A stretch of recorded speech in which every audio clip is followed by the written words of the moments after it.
What's the scariest true story you've ever heard? Story 1. About 10 years ago, I was recently divorced and living alone in a one-bedroom apartment. The place was clean and the rent was decent. It was one of those places that had a doorman, and I felt safe there. I was alone and loving it, focused on my career and not on my clingy ex-husband. Things were finally looking up for me. At the time, I was working pretty late at the office and would often stumble into my apartment sleep-deprived in the early hours of the morning and wake up by 6:30 or 7 to start the day. I started noticing that in the morning, my door would be unlocked sometimes. I usually dismissed this as my tired brain, thinking that the bed looked more appealing than locking the door. Another thing that I noticed since moving in was that I seemed to misplace things more than I used to. Little things like a hairbrush or nail polish, that sort of thing. It wasn't really that big of a deal, just enough to be a slight annoyance in my day. The longer I lived there, the more frequently I seemed to forget to lock the door. At first it was every once in a while, then it seemed like an almost daily occurrence. More things went missing. Things like pictures, shaving razors, and most disturbingly, my underwear. This went on for long enough that I started to get a little paranoid. I started to take the time at night to make sure the door was locked. I got into a habit of, every night after I locked the door, turning the handle 3 times and saying to myself, "It's locked, it's locked, it's locked." Time after time, I would wake up and the door would be unlocked. One time I even tried staying up all night to watch the door, but I ended up falling asleep in my chair. I decided that my mind was not reliable enough to stay up all night, so I invested in a video camera. I went all out and bought the fanciest camera I could get my hands on. So one night, I set the camera up facing the door. I hid the camera under a pile of towels on the floor. I locked the door and went to bed.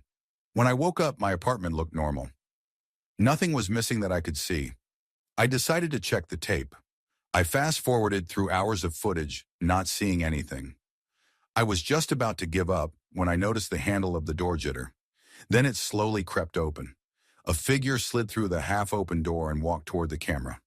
It paused, looked around as if it was listening for something, then walked forward into direct view of the camera.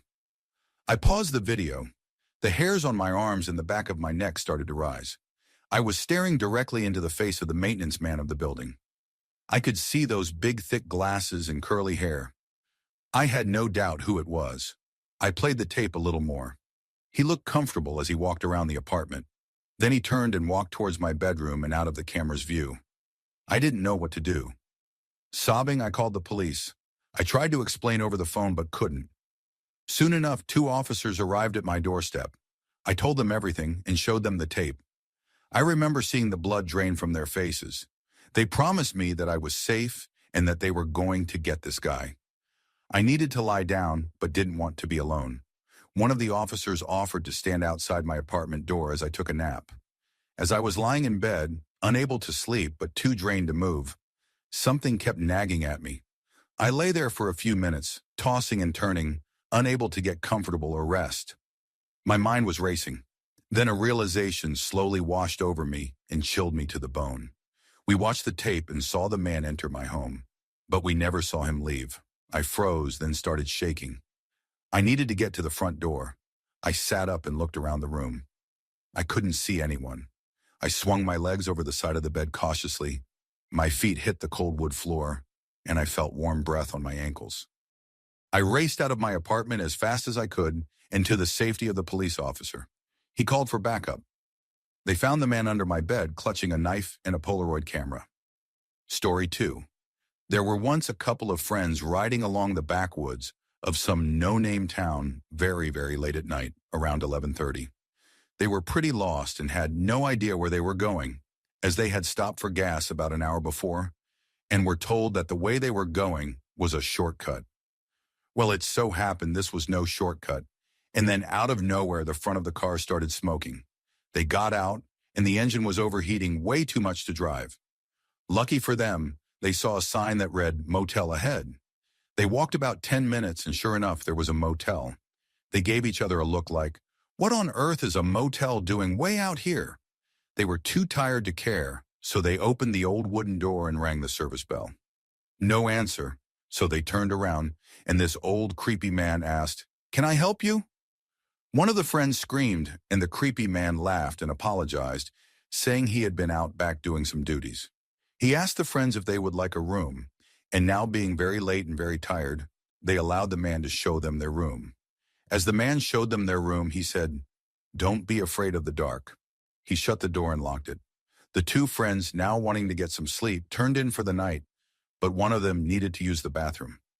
Sure enough, the only thing lighting up the bathroom was a small candle. Just when he thought everything was fine and calm, he flushed the toilet and turned around when all of a sudden, no clean towels. Story 3. A man was driving his usual route along the highway when he noticed a turnoff that led up through the mountains. He figured he drove this way all the time, but had never taken the mountain path, even though it would only add a few hours to his trip. On a sudden impulse, he took the turn and began his journey up the winding road. He had started his drive later in the day than usual, so the sky was getting dark as he approached the top, but the view was breathtaking. While continuing, he felt a small chill at the base of his neck, but dismissed it as the cool mountain air. Not long after, he had to slow his car as he approached what appeared to be a terrible car accident. Two cars were completely destroyed, looking as if they had hit each other head-on just after rounding a corner. He could see several bodies on the ground, bloodied and motionless. Instinctively, he knew he had to pull over and help, but a strange feeling crept over him. Something about the scene didn't feel right, almost unnatural. He decided to drive his car forward and park just beyond the crash site before getting out to assist. He slowly crept by the wreck and managed to get a clearer look at one of the bodies. It was definitely human, yet something about it seemed off, though he couldn't pinpoint what. He rolled the car forward maybe 6 meters from the crash site, and just as he was about to stop and open his door, he glanced out his front windshield. It was now terribly dark, nearly pitch black, when something in his rearview mirror caught his eye. Several things, in fact. As he stared into the mirror in horror, he saw the bodies at the crash site illuminated by his rear lights. All of them were sitting up, staring directly at his car, their eyes glowing like orbs. Panic set in as more figures began emerging from the ditches and forest around the road. But when the crash victims began to stand, moving normally without limping or dragging, he snapped into action, throwing the car into drive. By the time the first figures stepped toward the vehicle, he was already speeding away as fast as he could, racing down the mountain. Nothing ever came for him, nor did it seem he was followed. Still, sometimes he wonders if his mind played a trick on him. Yet to this day, he always checks his rearview mirror before ever stepping out of his car. Story 4. A teenage girl was asked to babysit two young sisters on a Friday evening.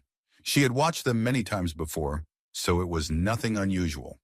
The parents left for the night, saying they wouldn't be home until around midnight. The teenager put the girls to bed around 9 and then went downstairs to relax, turning on the television. She watched for about an hour, and by then it was getting late. The living room was on the main floor, with the television in a corner and large windows on either side. Out of the corner of her eye, she suddenly thought she saw someone walking past the window outside through the bushes. Her heart pounded. Panicked, she called emergency services, and officers arrived soon after. They checked around the property, but found no footprints or signs of anyone nearby. It was winter and snow covered the ground. They reassured her that she was safe, explaining that the lighting from the television and lamp had likely caused reflections that tricked her eyes. Relieved but still uneasy, she asked the officers to check inside the house, just to be certain. They agreed, though somewhat skeptically, and began inspecting each room, closet, and even the garage. They were nearly finished when they discovered something that made their blood run cold. A man hiding under one of the little girls' beds. It turned out to be the children's mother's ex-husband. The babysitter hadn't seen someone walking past the window outside. What she had actually seen was his reflection as he moved behind the couch.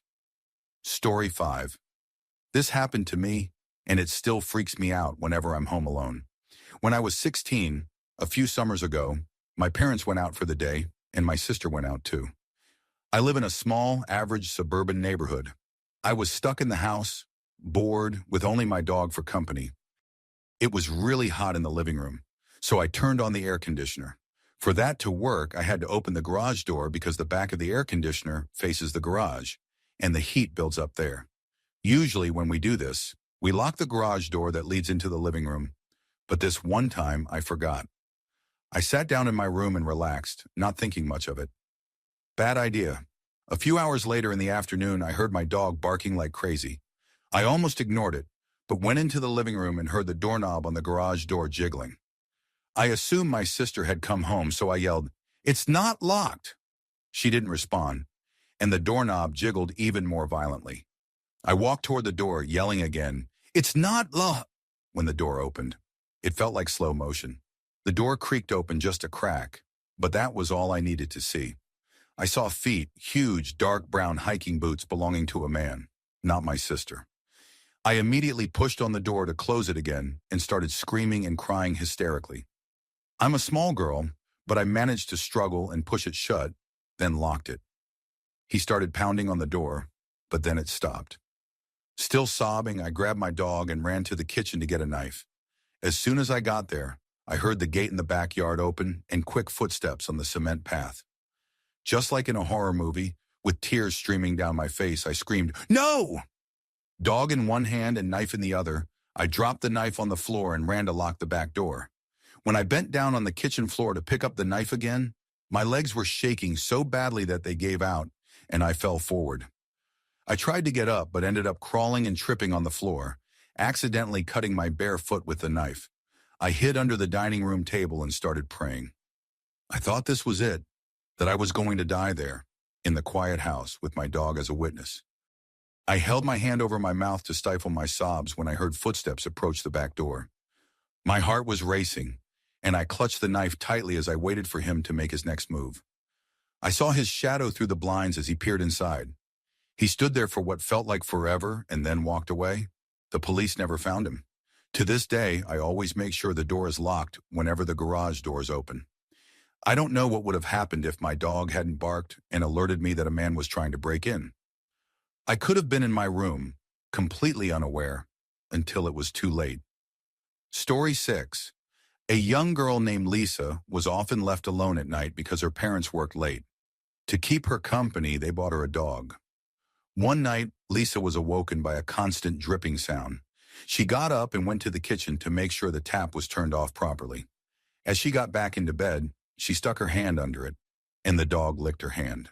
The dripping sound continued, so she went to the bathroom and turned off the tap there as well. She returned to her room, stuck her hand under the bed again, and felt the dog lick it once more. But the dripping didn't stop. Drip, drip, drip. This time she listened carefully and realized the sound was coming from her closet. She opened the closet door, and there was her dog hanging upside down, skinned with a pool of blood beneath it. Written on the window, in blood, were the words, "Humans can lick hands too." Story 7. In Cuba, where we are all from, summers can get unbearably hot. With most people unable to afford air conditioning, it was common to sleep with doors and windows open. One night, my Aunt T was putting her grandchildren to bed. She laid beside them, the only adult home. Her sister Berta was supposed to stay that night, but a last-minute change made her sleep elsewhere.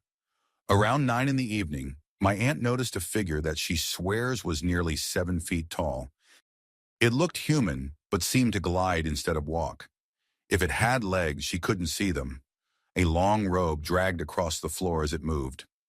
Instead of screaming, she stayed perfectly still so she wouldn't wake the children. She watched it cross the hallway and enter her bedroom. The figure loomed above them, and my aunt could see its face. Pale skin, big red lips, and dreadlocks like a Rastafarian man. Where its eyes should have been were dark, hollow cavities. It left her room the same way it entered but didn't exit the house. My aunt says it glided through every room, pausing briefly in each before finally drifting out the front door. The next morning, her sister Berta was found dead. Everyone believed it was a heart attack or stroke, as she was discovered peacefully in her bed. But my aunt still cries when she talks about that night. She is convinced that what she saw was death itself, searching for her sister where she was meant to be. Story 8. Last year, I worked with a man who had spent years on oil rigs in the North Sea. He told me about a massive storm that hit one night, shaking the whole platform, though he said storms like that were common. The next morning, they went to inspect the damage. There was a platform near the waterline that had partially sunk. Normally, it stayed just above the waves. Since he was the new guy, he was sent down first. He said the structure looked barely intact, as if it could collapse at any moment. When he reached the lowest level, he stepped onto the section touching the water, and immediately it started sinking fast. He ran up the stairs, and as soon as he reached the next level, the entire section beneath him broke off and vanished into the sea. What terrified him wasn't just that it fell. It looked like something had pulled it down. He said it was as if giant hands had gripped the metal and yanked it until it tore apart. Whatever it was, it only moved when he stepped into the water, almost like it had been waiting. After that, strange things kept happening. Metal ladders snapped, pipes were sheared off, and all of it occurred during storms. Sometimes workers disappeared, and the company blamed leaks or accidents. He said they eventually evacuated the rig, officially due to a gas leak. But that wasn't the real reason. The real reason was what lived beneath them. Something powerful enough to drag steel into the deep. And according to him, it wasn't the only rig in the North Sea where it happened. Story 9. My friend recently told me a story that his sister shared with him.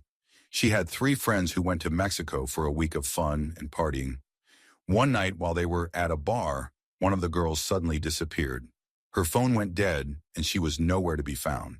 Her 2 friends assumed she had gone back to the hotel or met someone. The next morning, she still hadn't returned. Days later, as they drove toward the United States border, they spotted her sitting in a car full of men beside them on the highway. Overjoyed, they waved and yelled, but she didn't react at all. No movement, no sign she saw them. They alerted the Border Patrol, reporting that their missing friend had been spotted. Officers stopped the car and investigated. What they found was horrifying. Their friend was dead. Her body had been hollowed out, her organs removed, and filled with substances. Her corpse had been propped up in the seat, dressed and posed as if she were alive. The thought of her friends screaming and waving to her lifeless body, the same person they had laughed with the night before, is something that still haunts me every time I think about it. Story 10. My cousin was in a band that toured for a while, and he once met another group from Illinois with a disturbing story. They were broke and relied on fans to give them places to crash after shows. One night after performing, a fan offered them a room in his house. He said his parents were very religious and wouldn't be home that night. Curious, the band asked if his parents were away on a church mission. He just gave them a strange smile and didn't answer. Later that night, they got hungry and joked about raiding the fridge, but decided against it since their host was being so nice.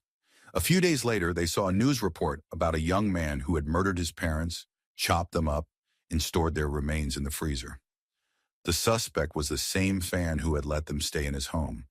While they had been joking about getting a late-night snack, his parents' bodies had been right there, frozen behind the refrigerator door. Story 11. This story was told to me by my aunt. My apologies for any missing details since my grandmother passed away years before I was born, and I can't be certain how true it is. My mother was one of 10 children, and when she was a teenager, her parents and some of her siblings moved east.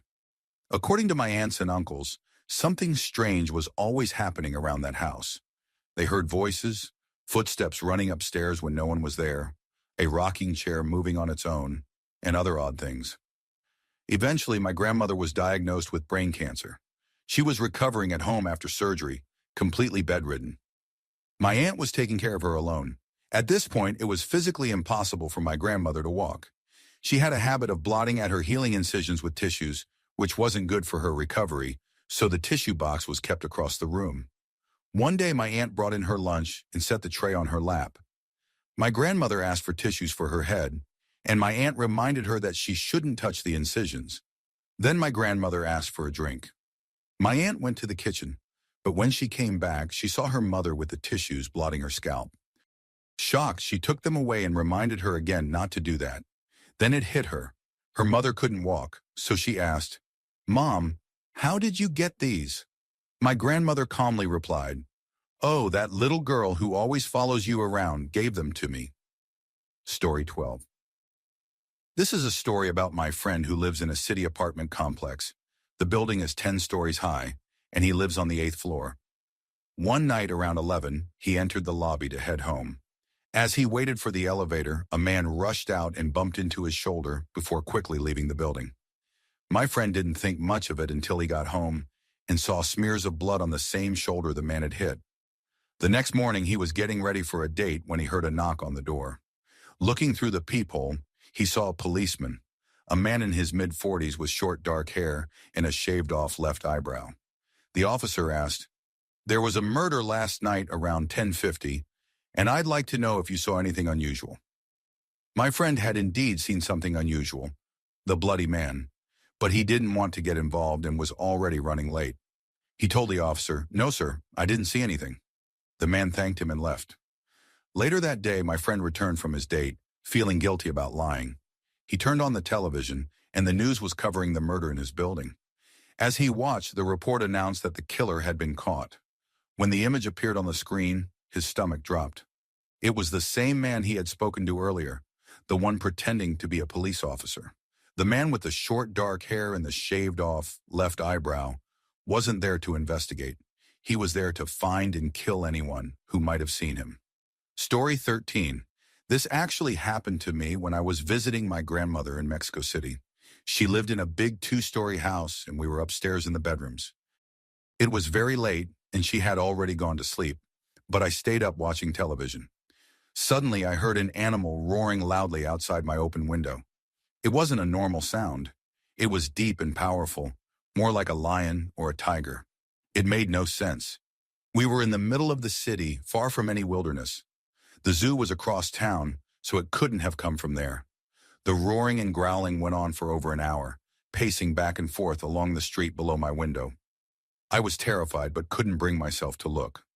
Finally, I gathered some courage, went to my grandfather's study, grabbed his gun, loaded it, and returned to my room. I sat there in the dark, praying that whatever was making that noise wouldn't notice the light from my window. After a while, the sound began to fade, as if it were moving farther away. When it seemed safe, I looked outside but saw nothing. Only the empty street, though I could still hear the roars echoing in the distance. The next morning, I scoured the news for any mention of an escaped animal, but there was nothing. No one else had reported hearing anything strange that night. I never told anyone for years. Even now, I have no idea what that thing was. Story 14. I've been lying down for hours now. It's 5:35 in the morning, and there's not much I can do. You know what the worst part about my situation is? I'm in the same room as my parents. They keep looking at me, and I can't help but look back and try not to cry or scream. Their eyes are fixed on me, and their mouths are wide open. There's a strong scent of blood in the air, and I feel completely paralyzed with fear. The second I make any hint that I'm not asleep anymore, I'm completely doomed. I will die, and there's nobody around to save me. I've been trying to think of a way out, but the only idea I have is to rush for the front door and scream for help, hoping a neighbor will hear me. It's risky, but if I stay here, I'm sure to die. He's waiting for me to wake up and see his masterpiece. You're probably wondering what's going on. About 3 hours ago, I heard screaming from the other side of the house. I got up and went to check, but halfway there I realized I had to use the bathroom. Instead of investigating, I went into the bathroom first. There was blood on the carpet. I started to panic and ran back to my room, hiding under the sheets like the coward I was, trying to convince myself it was just a vivid nightmare. But then I heard my bedroom door open. Like the terrified child I was, I peeked out from under the blankets to see what was happening. I saw something dragging my parents into the room, lifeless. It was not human, I can tell you that. It had no hair, no eyes, no clothes. It moved hunched over like a caveman, dragging their bodies with its long, thin arms. But this thing was far more intelligent than any caveman. It was deliberate and aware of what it was doing. It propped my father up on the edge of my bed so that he faced me, and it placed my mother in the chair, turning her toward me as well. Then it started rubbing its hands against the walls, smearing them with blood, before drawing a large circle with a pentagram inside it. This thing had made what it clearly thought was a masterpiece. When it was done, it used its bloody fingers to write something on the wall that I couldn't read in the darkness. Then, without a sound, it crawled under my bed. That's where it's been ever since. Now that my eyes have adjusted to the darkness, I can finally read what it wrote. I don't want to, because I know once I look, I won't be able to unsee it, but part of me feels like I have to know before I die. Story 15. It may not seem that scary, but this really happened to me, and it's one of the most terrifying things I've ever experienced. In 2002, right after I got married, my husband and I went on a road trip to visit his brother at Camp Lejeune in North Carolina. This was before navigation systems were common, so we printed the route from Yahoo Maps and followed the directions the old-fashioned way. We were both pretty naive and didn't know much about the area. At one point, we started seeing mountains in the distance. I said, "I think we're driving through the Appalachian Mountains." My husband laughed and told me I was making it up because he had no sense of geography. Later, when we stopped at a gas station to get a map, it turned out I was right. The map showed the same road appearing multiple times, and I, in my overconfidence, decided that we should just take it the next time it appeared to save some time. So we did. It was about 2 in the morning, pitch black outside, and we found ourselves deep in the woods. We came to a fork in the road and had no idea which way to go because we had veered completely off course. Panic started to rise in me, and I began crying, convinced that something about this place wasn't right. My husband told me to calm down and said he'd call his dad, who used to be a truck driver and knew roads like the back of his hand. We pulled out our phones, but there was no signal. That made my fear worse. My husband took a deep breath and said, "My gut says left." I didn't have any better ideas, so we went left. After what felt like forever, we finally saw lights ahead, a gas station. Relief washed over me. It turned out to be one of those highway stations that you can pull directly in and out of. As we approached, we noticed a few people sitting outside in lawn chairs chatting. They seemed surprised to see us, especially since it was 2:30 in the morning and we were two Latino strangers far from anywhere familiar. We explained that we had gotten lost after leaving the main road and had taken a wrong turn trying to save time. I'll never forget the woman's reaction. Her expression changed completely. Her whole body shuddered like she had just gotten a chill. Then she looked me straight in the eyes and said, in a low, serious voice, "Never, ever, ever get off that highway. Those are the back roads, and you don't want to know what's out there." Her tone sent a wave of dread through me. We thanked her, got back into the car, and immediately rejoined the highway without looking back. 2 years later, we were watching a movie called Wrong Turn. The premise was nearly identical. People get lost in the Appalachian woods after taking the wrong road. Watching that movie, I felt the same fear rise in me again. My heart was pounding, and my hands went cold. What if we had gone right instead of left that night? I still think about it sometimes and get chills, wondering what could have happened to us on those dark, empty back roads.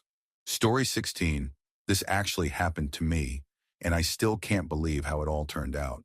My ex-girlfriend, she's my ex now because of this, had a strange habit of talking in her sleep or right after waking up. Sometimes it was random nonsense and I got used to it. But one night, while I was lying next to her reading "I'll Never Get Out of Here Alive" by Steve Earle, she suddenly woke up and said something that froze me. She told me I'd killed a lot of people I knew, that I was dangerous. Her tone was different from her usual sleepy mumbling, more serious, more sinister. Freaked out, I asked, "What are you talking about? Who did I kill? How?" She looked at me with this eerie calmness and said, "You strangled them while they were sleeping, and you were going to strangle me right now, but I woke up." I stared at her, speechless. "Are you being serious?" I asked. Then she suddenly laughed and said, "No, of course not. You should have seen your face. Oh, of course, I don't think you'd strangle me." I didn't find it funny at all. I was shaken, but mostly angry.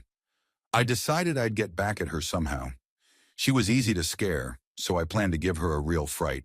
Something harmless, but unforgettable. A few days later, while browsing online for creepy ideas, I remembered a conversation I'd had with a kid from the skate park named Sebastian. He told me about black-eyed kids, eerie children with pitch-black eyes who supposedly knock on people's doors asking to come in, claiming they need help or a phone.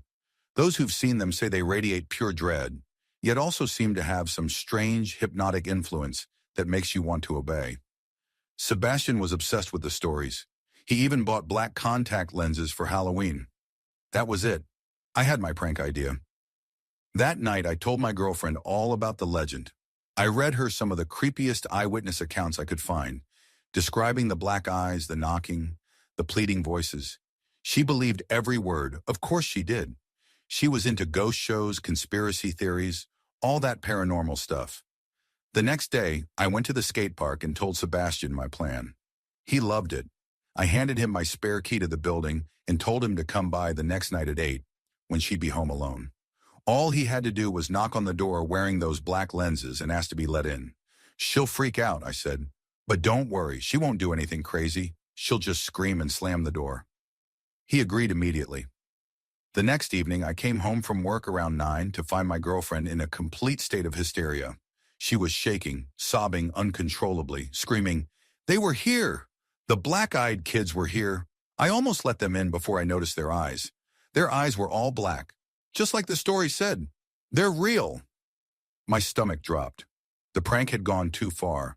I held her, trying to calm her down, telling her it was all just a joke, that it had been Sebastian and maybe a friend helping him out. "Look," I said, "I'll call him right now and he'll tell you himself." I called. No answer. I called again. Still nothing. I left a voicemail and called a third time. Finally, someone picked up. But it wasn't Sebastian. It was his mother. I could tell right away something was wrong. Her voice was trembling as she told me that Sebastian had been in an accident at the skate park that afternoon. He was in the hospital with a fractured skull. He'd been unconscious since before the prank was supposed to happen. I just stood there frozen, holding the phone, listening to her words echo in my head, and realizing that if Sebastian was in the hospital, someone else had knocked on that door. Story 17. A man once checked into a quiet old hotel late one evening. The woman at the front desk was polite but firm as she handed him his key. She told him that, on his way to his room, he would pass a door with no number on it, and that he must not, under any circumstance, open it. "It's just a storeroom," she said, "and it's off limits." She repeated the warning several times, her tone sharper each time, before finally letting him go upstairs. He followed her instructions, went straight to his room, and tried to sleep, but her strange insistence stayed with him. The next night, curiosity got the better of him. He walked quietly down the hall until he found the door with no number. He hesitated for a moment before trying the handle. It was locked, just as she said. He bent down and peered through the wide keyhole. A chill ran through him as a cold draft touched his eye. On the other side, he saw a room nearly identical to his own, but in the corner, facing the wall, was a woman with unnaturally pale skin. She leaned her head against the wall, unmoving, her long hair hanging loosely. He watched for a few seconds, wondering who she was. Perhaps the owner's daughter or a celebrity staying in secret. Just as he considered knocking, the woman turned her head sharply toward the door. He jumped back in shock, heart racing, terrified she might have seen him peeking. After a long pause, he crept away and returned to his room. The next morning, he couldn't resist. He returned to the door and looked through the keyhole again. This time, all he saw was red, a deep, solid crimson, no shapes, no movement. It seemed like someone had covered the other side of the keyhole with a red cloth. Embarrassed, he assumed the woman had noticed him spying and blocked the view. Feeling guilty, he decided to speak with the woman at the front desk. At first, she denied knowing anything, but after he pressed her for the truth, she sighed and lowered her voice. "That room hasn't been used in years," she said. "A man once murdered his wife in there. People who stay in that room say they feel watched, so we keep it locked. But the strange thing is," she hesitated, "those people, the ones who used to stay there, they were said to be pure white all over except for their eyes. Their eyes were bright red." Story 18. I had a friend who grew up deep in the Appalachian Mountains. When we were close, he told me something that still makes me uneasy. As a child, he would sometimes wake up in the middle of the night to see what he called the green face. It would appear above the foot of his bed, staring down at him. Its skin glowed faintly green in the dark, its mouth moving as though whispering words. But no sound ever came out. Terrified, he would squeeze his eyes shut and recite prayers until he fell back asleep. It never touched him or moved closer, just watched. Eventually, he convinced himself it was part of a dream and tried to forget it. Years passed and the family rearranged rooms several times. Each time he moved to another room, the face disappeared. But when he moved back into that same old room, it returned. Always silent, always watching. He never told anyone about it. His family was deeply religious, and he didn't want to be accused of seeing demons. Years later, after college, he and his brother were talking about childhood memories when he finally gathered the courage to ask, "When you used to sleep in my old room, did you ever see anything strange?" His brother looked at him for a long moment and said quietly, "You mean the green face?" My friend said his blood ran cold. He'd spent his whole life convincing himself it wasn't real, that it had been a trick of light or imagination. But now he knew his brother had seen it too, in the same room, describing the same face, the same silent movements. They never discussed it again, other than to confirm it only watched and mumbled without sound. From then on, neither of them would sleep in that room again. Even years later, when they visited their childhood home, that door always stayed closed. There's something deeply wrong about a face that only watches, waiting, generation after generation, for someone to look back. Story 19. There was once a story about a young Chinese couple who had been dating for a few months. The young man eventually grew tired of the relationship and decided to end things. The girl, heartbroken and filled with despair, put on a red dress and jumped to her death. In Chinese folklore, wearing red before dying in such a way means that the spirit will return in 7 days to haunt the one responsible, seeking vengeance. Terrified, the young man went to see a sensei for advice. The sensei told him that the only way to escape the ghost was to hide under his bed on the 7th night. If the ghost couldn't find him in his room, she would leave and never return. As the 7th night arrived, the man did as instructed. As the clock struck midnight, he heard faint, familiar whispers outside his bedroom door. His heart pounded. She had come, but he felt confident. She wouldn't find him under the bed. The doorknob turned slowly and the door creaked open. Then silence. The next morning, the sensei tried to call him to check if he was safe, but there was no answer. Concerned, the sensei went to his apartment. The front door was slightly open. He stepped inside, calling the young man's name, but there was no response. He entered the bedroom and froze. The young man was dead under the bed, his face twisted in pure terror. "That can't be," the sensei whispered. "She shouldn't have been able to see him." Then he noticed a newspaper clipping about the girl's death on the nightstand. It mentioned that she had fallen headfirst from the building. The sensei finally understood. When her spirit came to haunt the room, she came exactly as she died, upside down. Story 20. I've always wanted to share this because it still gives me chills, even though it happened when I was about 10 years old. I used to have a sleepwalking problem. One night, I had a dream that felt incredibly real. In the dream, I got out of bed, walked downstairs, opened the silverware drawer, and picked up a steak knife. Then I climbed the stairs again and stood beside my dad's side of the bed, since he slept closest to the door. He stirred awake and said, "You okay, sweetheart?" In my dream, I started stabbing him. Then my mom woke up, and I started stabbing her too. When it was over, I went back downstairs, laid on the couch, and fell asleep. The next morning, I woke up on the couch, just like in the dream, but the knife was lying on the floor right next to me. My heart dropped. I panicked and sprinted upstairs, terrified of what I might find. But my parents were fine. They were still asleep, unharmed. I was shaking as I went back downstairs, trying to convince myself it had all been a coincidence. Later, when my dad came down for coffee, he asked, "What were you doing last night?" I froze and asked what he meant. He said I'd gotten up, gone downstairs, then come back up and stood next to their bed for several minutes. He even said he asked me what was wrong, but I didn't answer. I just turned and went back downstairs. I didn't know what to say. That moment still haunts me. I don't know whether I was dreaming, awake, or something in between. But every time I think about it, I wonder how close my nightmare came to becoming real. Story 21. When my teacher was a teenager, he went to a camp with his classmates. The camp owner warned everyone that there was one house on the property they must never enter. Its windows and doors were sealed shut, and the owner claimed it was haunted. Curious, the students asked why. The owner told them it used to be an orphanage where the children had been tortured and killed, and that their spirits still lingered inside. Naturally, a few boys, my teacher among them, decided they had to see it for themselves. Late one night, after the owner went to bed, they snuck out and crept toward the forbidden house. When they got inside, it looked normal enough, just old and covered in thick dust. They wandered upstairs to the second floor and found an old rocking chair. One boy sat in it and immediately went pale. "The chair is warm," he whispered. Everyone froze. They decided to leave before anything else happened. But as they reached the stairs, they heard footsteps running across the floor above them. Terrified, they bolted out of the house and didn't stop until they were back in their cabins.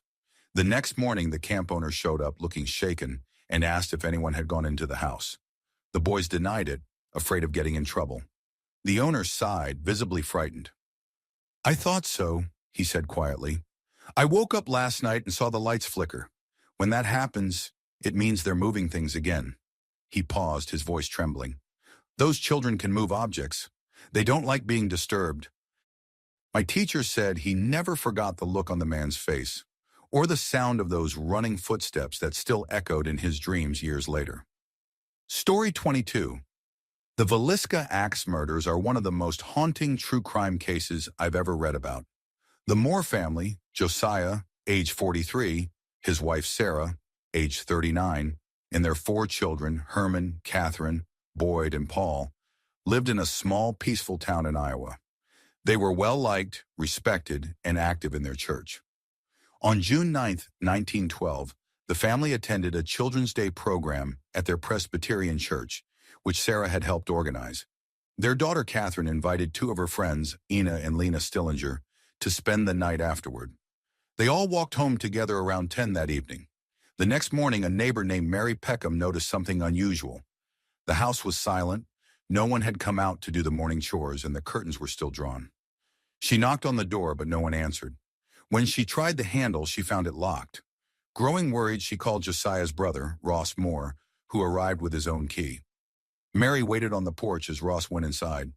Moments later, he ran back out, pale and trembling, and told her to call the police. Inside the guest room, he had found the bodies of Ina and Lena Stillinger, brutally murdered. When Officer Hank Horton arrived, he searched the house and uncovered a nightmare.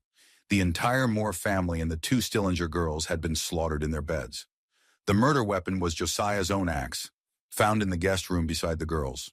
Doctors later determined the killings took place shortly after midnight. The killer began in the master bedroom, striking Josiah and Sarah first. Josiah received the worst of it. His face was so mutilated that his eyes were gone.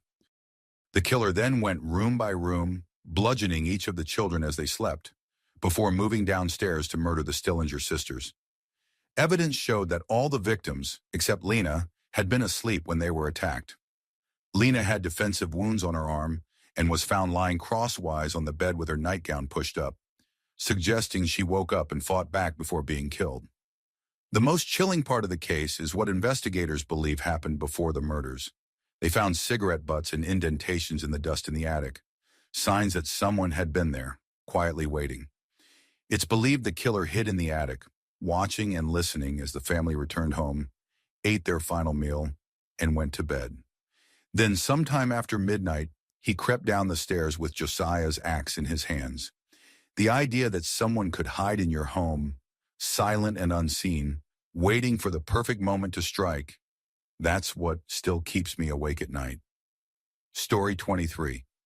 My father was a police officer for over 30 years, and he's told me a lot of disturbing stories, but this one still makes my skin crawl. It happened sometime in the early 1990s. At the time, he was a shift leader, supervising the other officers. One night, around 1 in the morning, a patrol officer responded to a 911 call from a suburban home. The call was frantic, full of screaming, and then it cut off. When the officer arrived, every light in the house was on. He knocked several times, calling out, but got no response, though he swore he heard a faint, terrified cry somewhere inside. Fearing the worst, he announced himself, shouted, "Police!" and kicked the door open. The moment he entered, the smell hit him. The place was in chaos, furniture overturned, and what looked like feces smeared on the walls. From upstairs, he suddenly heard a voice yelling, "We're up here!" Mahat! The officer ran up the staircase and found a naked couple huddled in the corner of the master bedroom. wrapped together in a bedsheet. They were shaking violently, covered in filth, their faces pale and eyes wide with horror. The man was clutching a candlestick like a weapon. The officer called for backup, trying to calm them down while piecing together what had happened. When they finally managed to speak, their story was almost impossible to believe. Earlier that evening, around 7 o'clock, they were making dinner when the phone rang. The woman answered. A man's voice introduced himself as the master of torture. He said he was outside their home, watching them through the windows, armed with a shotgun. If they didn't do exactly as he said, he would come inside and kill them both. The husband thought it was a prank until he saw the sheer panic on his wife's face. When he grabbed the phone, the voice told him to listen carefully, or die. For the next 5 hours, the stranger forced them, over the phone, to humiliate and hurt each other in the most horrifying ways imaginable. He ordered them to strip naked, smear themselves with their own waste, perform sexual acts, and even harm one another, all while keeping the lights on and curtains open so he could watch. They were too terrified to resist. Finally, when the caller demanded that the man take a knife and cut his wife, he broke down, screamed into the phone, hung up, and dialed 911. Then they ran upstairs and hid, shaking, waiting for help to arrive. The responding officer found them like that, still traumatized, still reeking of fear. My father said that when the story reached him later that night, the part that haunted him most was this. After the house was searched from top to bottom, there was no sign of anyone outside. No footprints in the yard, no car, no hidden observer. The phone line was traced, and the call had come from inside the house. Story 24.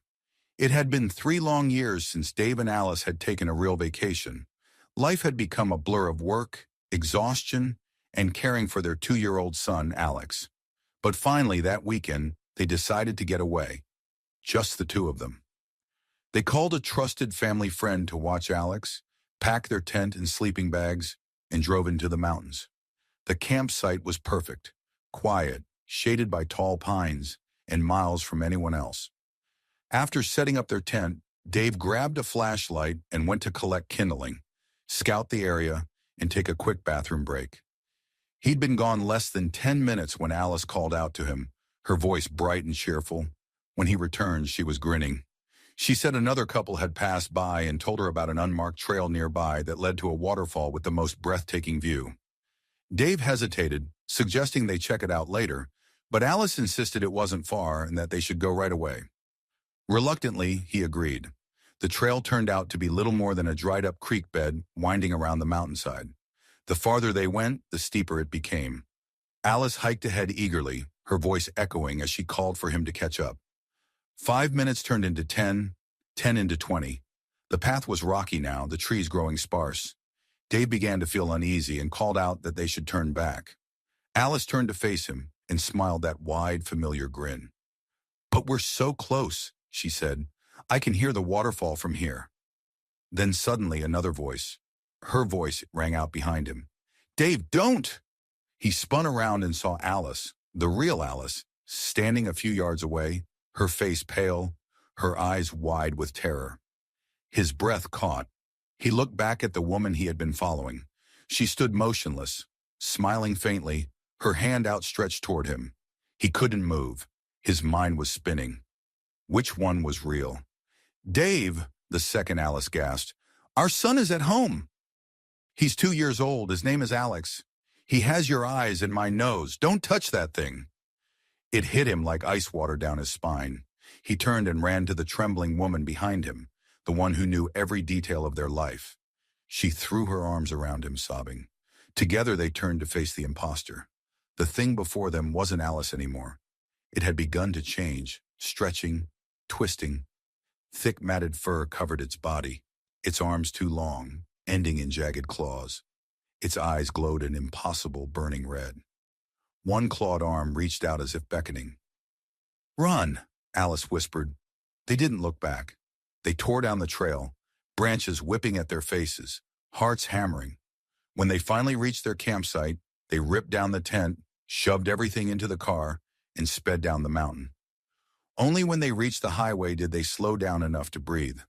Between gasping sobs, Alice told him what had happened. She'd been unpacking lunch when Dave approached her, or something that looked like Dave, but he had come from the wrong direction, and when she asked where the firewood was, he looked confused. She'd pretended to need a moment alone, hid until the thing got tired of waiting and left, then went searching for her husband. She found him just in time. That night back at home, they decided not to tell anyone the details. They told their sitter that the mountains weren't as peaceful as they'd hoped, and that they had missed their son too much. They paid her, tucked Alex into bed, and collapsed in their own room, exhausted. "We'll tell the Rangers tomorrow," Dave murmured. "Whatever that thing was, it shouldn't be out there." Alice woke to the sound of a crash. The entire house shook. Dave was already out of bed. "That came from Alex's room. Call the police." Alice grabbed her phone, her fingers trembling as she dialed. She heard Alex crying and ran into the hallway. Then she heard Dave scream, a sound so raw and horrifying it froze her in place. When she reached the room, she found it destroyed. Furniture splintered, the window shattered. Dave lay crumpled against the wall, his body torn open. Claw marks raked across his face. Alex sat in the middle of the chaos, crying softly. She dropped the phone and ran to him, scooping him into her arms, sobbing. He clung to her tightly, silent now, his little face pressed into her shoulder. The wall behind them was torn open, a gaping hole that led into the darkness outside. Whatever had killed Dave had come through there. Somehow it had followed them home. But Alex was safe. Dave had died protecting him. She picked up the phone and spoke to the operator in a trembling voice, saying only what she thought they'd believe. A break-in, a wild animal, her husband dead. When she hung up, she looked at her son and whispered, "It's over now. You're safe." He didn't cry, didn't speak. He just stared up at her with wide, calm eyes. Then she turned toward the hole in the wall and froze. It was massive, far larger than the creature they'd seen in the mountains. A cold realization sank in. It could change size. Her breath caught in her throat as Alex's small arms tightened around her neck. She couldn't bring herself to look down at him. The thing in her arms was too quiet. Story 25. Back in 2008, I was interning at a home for people with both mental and physical disabilities. The building had a small playground outside, an old swing set, a slide, and a patch of sand, but it was rarely used. You could always see it clearly through the large glass door at the end of the corridor. One evening, only my older coworker and I were on duty. We had finished putting everyone to bed, and I was going around locking up before heading home for the night. The night watchman was due to arrive shortly. When I reached the glass door, keys in hand, I froze. Someone was sitting on the swing. It was private property, and that playground was surrounded by a tall fence. Nobody should have been there.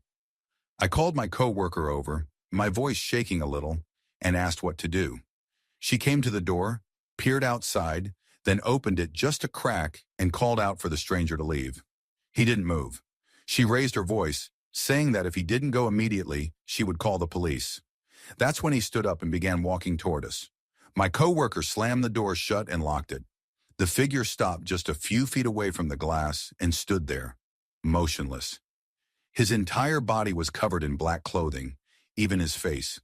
We couldn't see his eyes, his skin, nothing. He just stared at us. After what felt like forever, he turned and wandered off into the dark. We told the night watchman as soon as he arrived and asked him to keep an eye out. But the man was gone.